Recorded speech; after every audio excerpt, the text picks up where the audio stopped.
games today don't allow the same freedom and versatility old school games allowed. People tend to be quite critical of old school games, like Tennings and his video on Batman Begins, or Dashing David and his video of retro gamers. These artists, and many other artists on YouTube, tend to be quite critical and harsh on old school classics. However, these games are some of the benchmarks of modern gaming, and the things you see in modern gaming, innovation came only because of these classics. These old school games were revolutionary for their time, and did a great amount for the video game industry, changing everything with unique gameplay and innovative design. You see, games used to be more free. You also had a multitude of genres, platforming, movement, gameplay options, mechanics, all these different options. You see, games used to have gameplay options, variety.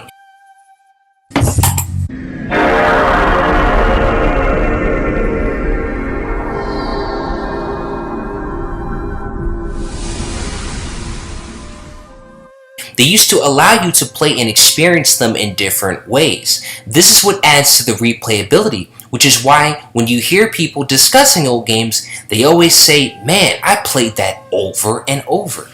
However, with new games, people beat it, 100% it, and then move on to another. It's different. Games were timeless because of choice. It gave you a multitude of possibility. This is the very foundation of video game design. Interaction. How much can you interact with in a game? How much is there to do in said game? Hence the word content. You see, innovations like Infamous 2 are groundbreaking. Not only is it one of the first superhero games, Infamous 1 and 2 are some of the first superhero games. Not only that, but Infamous 2 in particular had a borderline open world design. However, the game is technically linear.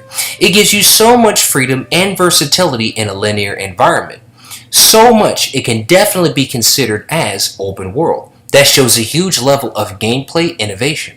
Then it has unique gameplay, such as multiple powers and abilities, that can change the entirety of the field of gameplay. Powers that don't just grant you a slight boost, no, they greatly affect the field of battle. It's incredible. It shows an outstanding understanding of video game design. It shows innovation in ways that you do not see in modern games. You see, old school games used to have unique fighting mechanics, where enemies and people fought in different ways. Sometimes directional based button inputs, other times long drawn out complex combos and movesets. These brilliant mechanics from games like Street Fighter Alpha 3 and Street Fighter Third Strike are some groundbreaking fighting mechanics. Or Tenkaichi 3. Tenkaichi 3 has complex fighting moves and mechanics that require timing and multiple attack moves. It's extremely fleshed out and can easily be considered one of, if not the most refined fighting game ever made. It is made impeccably. Revolutionary fighting mechanics like this do not exist these days. What fighting game do you know these days that has such refined and unique fighting mechanics? Now, there are games like Ninja Storm 4 or Tekken 8. These are good. They might not be perfect, but they're amazing. However, these games and many games today are not like Street Fighter Alpha 3 or Marvel vs. Capcom, with some refined and fine-tuned fighting game mechanics that require skill and directional inputs or long button combinations. Some fighting games have become so streamlined that they have constant repetitive inputs in their fighting gameplay. It's quite disappointing. New games in general are attached to being open world and first-person shooters. These are quite popular. That's a good thing. However, we need different genres too. Back in the day you had Doom or GoldenEye, but you also had Mario 64, Jak 2, Crash, Spyro. You had different genres of games. They weren't all just two genres. And you'll see many artists on the internet claim they are bored of the open world genre, or there's not unique multiplayer shooters like Halo or the old Call of Duties.